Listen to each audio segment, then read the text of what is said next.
अस्सलाम वालेकुम जी, मेरा नाम आमिर बिलाल है। नाज़रीन, आज बात करेंगे ईरान के खिलाफ जो इक़दाम किए जा रहे हैं, पहले प्लान क्या था और अब का प्लान क्या है, और क्या कौन सा नया इल्ज़ाम आज ट्यूसडे वाले दिन लगाने जा रहे हैं माइक पॉम्पियो ईरान के ऊपर, और उसका बैकग्राउंड क्या है। इससे पहले जो इल्ज़ामात लगाए जाते रहे, क्या वो सच साबित हुए? तो इन तमाम तर चीज़ों के ऊपर आज हम बात करेंगे। लेकिन उससे पहले बात करने के पहले प्लान क्या था अमेरिका का और अब उसमें शिफ्ट क्या आया है। डोनाल्ड ट्रंप की जो ऑफिस में मुद्दत है वो तकरीबन 6 से 7 दिन है, और इन दिनों में वो कुछ इस तरह का काम करना चाहते हैं जिससे आने वाली जो एडमिनिस्ट्रेशन है उसके लिए मसले मसाइल खड़े किए जाए, उनके लिए ईरान के साथ मामलात को तय करना उसके लिए मुश्किल बनाया जाए। और इस चीज़ का, इन्हीं अल्फाज का इस्तेमाल करते हुए जो बाइडन के जो तर्जुमान हैं उनकी जानिब से कहा गया है कि ये जो इक़दाम किए जा रहे हैं डोनाल्ड ट्रंप की जानिब से, ये सिर्फ इस मकसद के लिए किए जा रहे हैं कि जैसे ही जो बाइडन हुकूमत में आएंगे तो उनके लिए ईरान के साथ 2015 वाली डील जो है उसके ऊपर निगोशिएट करना जो है उसको मुश्किल बनाया जाए। अब सबसे पहले बात कर लेते हैं कि इससे पहले प्लान ये था कि ईरान को प्रोवोक किया जाए,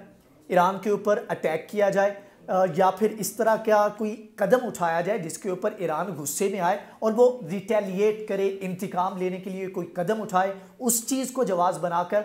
एक जो है कलेक्टिव फोर्सेस के थ्रू ईरान के ऊपर अटैक कर दिया जाए। लेकिन ईरान इस चीज़ को भांप गया और ईरान ने इस चीज़ का पहले ही इसके ऊपर कोई इस तरह का कदम नहीं उठाया जो कि एक मौका मिलता अमेरिका को या इजराइल को और वो ईरान पर हमला करते। उसके बाद एक और टैक्टिक यूज़ करने की कोशिश की गई जिसमें यह था कि अगर ईरान रिटेलिएट नहीं करता तो हम खुद कर लेते हैं और उसका इल्ज़ाम ईरान पर डाल देंगे। और इसके लिए इजराइल की जानिब से प्लान बनाया गया कि वो इराक के अंदर जो अमेरिकन फोर्सेस हैं उनके ऊपर अटैक करे और उसका इल्ज़ाम ईरान के ऊपर लगा दिया जाए। और माहौल भी ऐसा बना हुआ था कि कासिम सुलेमानी, मोहसिन फ़खरीज़ादे के कत्ल का बदला लेने के लिए ईरान ने यह कदम उठाया है। लेकिन इससे पहले कि इसके ऊपर कोई अमल दरामद किया जाता, जवाद ज़रीफ की जानिब से इसके ऊपर ट्वीट किया गया और उन्होंने कहा कि ये प्लान किया जा रहा है, हमारा ऐसा कोई इरादा नहीं, लेकिन इस तरह से फॉल्स फ्लैग को यह ऑपरेशन किया जाएगा और उसका इल्ज़ाम हमारे ऊपर धर दिया जाएगा। तो ये प्लान भी इसके ऊपर अमल दरामद होने से पहले कैंसिल कर दिया गया और इसका इम्कान भी ख़त्म हो गया। अब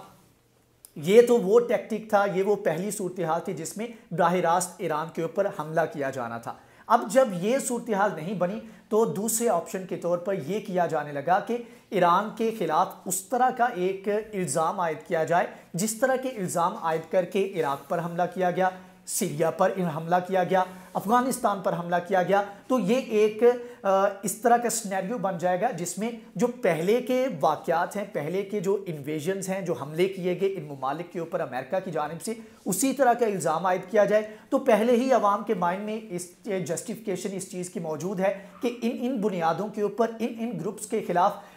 कदम उठाने के लिए हमले किए गए, तो ईरान को उन ग्रुप्स के साथ लिंक कर दिया जाए और उसके बाद ईरान के ऊपर हमला कर दिया जाए। अभी हाल ही में इसी फार्मूले के तहत जो बड़ा इल्ज़ाम आयद किया गया वो ये था कि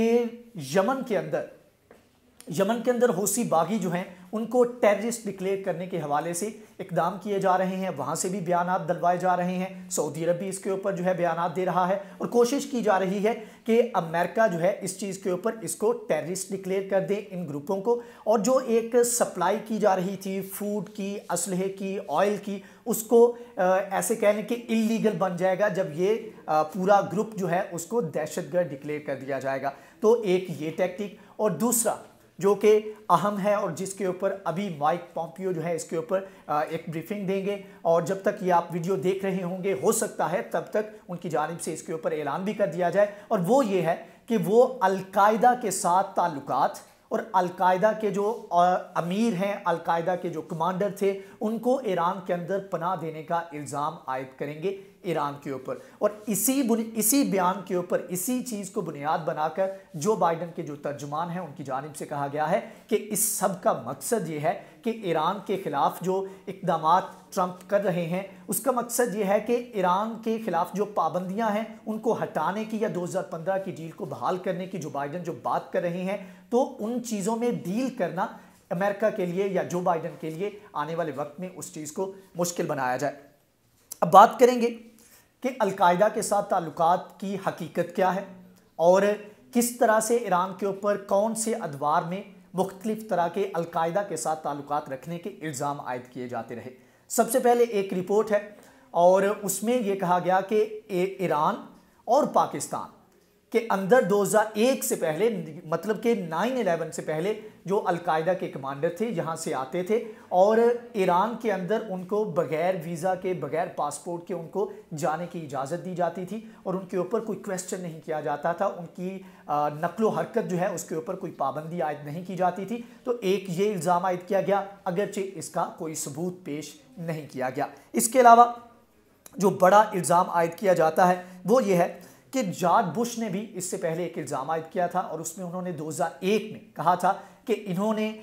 इनके रवाबत हैं ईरान के साथ, अलकायदा के, और अलकायदा के जो लीडर हैं उनको ईरान पनाह देता है। लेकिन ये वही उसी तरह का इल्ज़ाम था जिस तरह का इल्ज़ाम जब इराक पर हमला किया गया और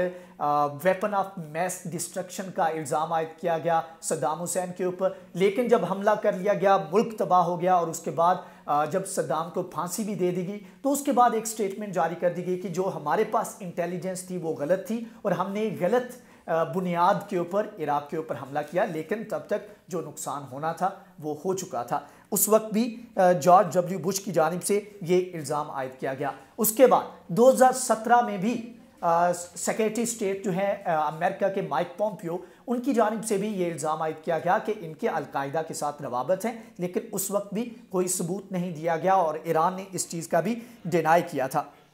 इसके अलावा आपको बताऊं कि जो अभी इल्ज़ाम आयद किया जा रहा है और जिस रिपोर्ट का हवाला दिया जा रहा है वो ये है कि 1998 में अफ्रीका के अंदर अमेरिकन एम्बेसीज़ के ऊपर, 2 एम्बेसीज़ के ऊपर हमले किए गए थे और उस वक्त जब ये हमले किए गए तो जो उसके ज़िम्मेदारान थे, अलकायदा के जो लोग थे, उनके ऊपर इल्ज़ाम आयद किया गया और उसका जो अलकायदा से ताल्लुकात रखने वाले अलकायदा से ताल्लुकात रखने का इल्ज़ाम आयद किया गया और जो ज़िम्मेदारान थे उनके बारे में कहा गया कि वो ईरान में पनाह गुज़ीन थे और ईरान ने उनको पनाह दी थी। तो एक इल्ज़ाम माइक पॉम्पियो की जानिब से ये भी आयद किया जाएगा और इसके ऊपर अगरचे कोई सबूत नहीं होगा, लेकिन इसका नुकसान ये होगा कि ये उसी तरीके से लिंक कर दिया जाएगा ईरान को अलकायदा के साथ और ऐसे कह लें कि ये अभी जो टैक्टिक है एक तरफ डिक्लेयर किया जाएगा जो कि सबसे बड़ी ऐसे कह लें कि ग्रुप समझा जाता है जिसको ईरान सपोर्ट करता है, हौसी रिबेल्स जिनको नाम दिया गया है, लेकिन ये है कि जब उसको दहशतगर्द डिक्लेयर कर दिया जाएगा तो दहशतगर्द तंजीम के साथ ईरान के रवाबत, मतलब कि मज़ीद फाइनेंशियल सैंक्शन जो हैं इसके ऊपर ईरान के ऊपर लगा दी जाएंगी। दूसरी तरफ अलकायदा के साथ लिंक कर दिया जाएगा और अलकायदा के साथ लिंक की बुनियाद के ऊपर जिसको दहशतगर्द तंजीम डिक्लेयर किया जा चुका है तो उसको बुनियाद बनाकर एक तो सैंक्शन लगाई जाएंगी और दूसरा ये हो सकता है कि इस चीज़ के ऊपर बुनियाद बना करके अलकायदा के जो लीडर हैं वो इस वक्त ईरान के अंदर हैं तो मुख्तलिफ जगहों पर अटैक भी किया जा सकता है। और कासिम सुलेमानी का जब कत्ल किया गया तो इसी तरह ड्रोन अटैक किया गया और रीज़न ये बताई गई कि वहाँ पर उनकी जानिब से टेररिस्ट जो है एक्टिविटीज़ की उनको खबर थी और इस चीज़ के ऊपर इवन के पाकिस्तान भी इस तरह की एक्टिविटीज़ का निशाना बनता रहा है 2001 से लेकर 2017 तक, जिसके बाद से पाकिस्तान ने इस चीज़ से मना कर दिया। मतलब ये कि टेररिस्ट तंजीमें जो हैं उनके साथ रवाबित जो है उनका सबूत दिया जाएगा और ईरान के ऊपर इल्ज़ाम आयद कर दिया जाएगा। अब ईरान के क्या अलकायदा के साथ वाकई ताल्लुकात हैं, तो इसके ऊपर जो फैक्ट्स हैं उनके ऊपर बात कर लेते हैं। सबसे पहले अमेरिका के अंदर से ही एक गवाही देता हूं जो सामने आती है, वो ये है कि साबिका यूएस इंटेलिजेंस के एक ऑफिसर की जानिब से कहा गया है कि हमारा जितना भी, उसने नाम ना बताने की शर्त पर उसने एक इदारे को इंटरव्यू दिया और कहा कि जरीदे को इंटरव्यू दिया और उसमें उसने कहा कि जितना अरसा मैं अपनी सर्विस में रहा हूं या हमारे पास जो इंटेलिजेंस रिपोर्ट्स आती रही हैं तो उसमें हमने यही देखा है कि ईरान जो है अलकायदा के साथ ताल्लुकात तो दूर की बात बल्कि ये उनसे दूर भागते हैं। और इसी चीज़ से बैक करदा एक फैक्ट ये है कि शिया सेक्ट से बिलोंग करते हैं ईरानी और ईरान, और इसके अलावा अलकायदा की बात करें तो ये सुन्नी सेक्ट से बिलोंग करते हैं, तो इनका आपस में जो फ़िरका वाराना एक इख्तिलाफ है वो भी बहरहाल मौजूद है। तो इस चीज़ को जवाज़ बनाकर बगैर किसी सबूत के ईरान के ऊपर इस तरह के इल्ज़ाम लगाना, जिसके बारे में वार्न भी किया जा रहा है, और इवन के अमेरिका के अंदर से आने वाले सदर के मुशीर जो हैं वो इस चीज़ के बारे में वार्न कर रहे हैं, और जो पीछे हक़ाइक़ हैं या जो एजेंडा है उसको वो खुद ही एक्सपोज कर रहे हैं। तो ईरान के खिलाफ अब इस तरह के टैक्टिक जो हैं वो इस्तेमाल किए जा रहे हैं। ईरान की जानिब से इन तमाम तर इल्ज़ामात को इनकार किया गया है, डिनाई किया गया है कि इन इल्ज़ामात में कोई हकीकत नहीं। लेकिन अब देखना यह है कि जब ये इल्ज़ामात लगाए जा रहे हैं तो क्या इनका कोई असर पड़ेगा आने वाली एडमिनिस्ट्रेशन के ऊपर, और क्या ये आने वाले दिनों में जब जो बाइडन अपना ऑफिस संभालेंगे तो 2015 की जो डील है क्या उसको वो बहाल कर सकेंगे इन तमाम तर मुश्किलात के बावजूद। तो ये कुछ ही दिनों में इस चीज़ का भी फैसला हो जाएगा। ईरान भी इसी चीज़ का इंतज़ार कर रहा है और हम भी इसी चीज़ का इंतज़ार कर रहे हैं कि नए अमरीकी सदर आकर किस तरह की पॉलिसी रखते हैं और किस तरह के फैसले किए जाते हैं। इसी के साथ ही आज की वीडियो से इतना ही। अगर आपको ये वीडियो पसंद आई है तो इसको लाइक करें, शेयर करें, हमारे चैनल को सब्सक्राइब करें। नेक्स्ट वीडियो में हाजिर होंगे, तब तक के लिए अल्लाह हाफिज़।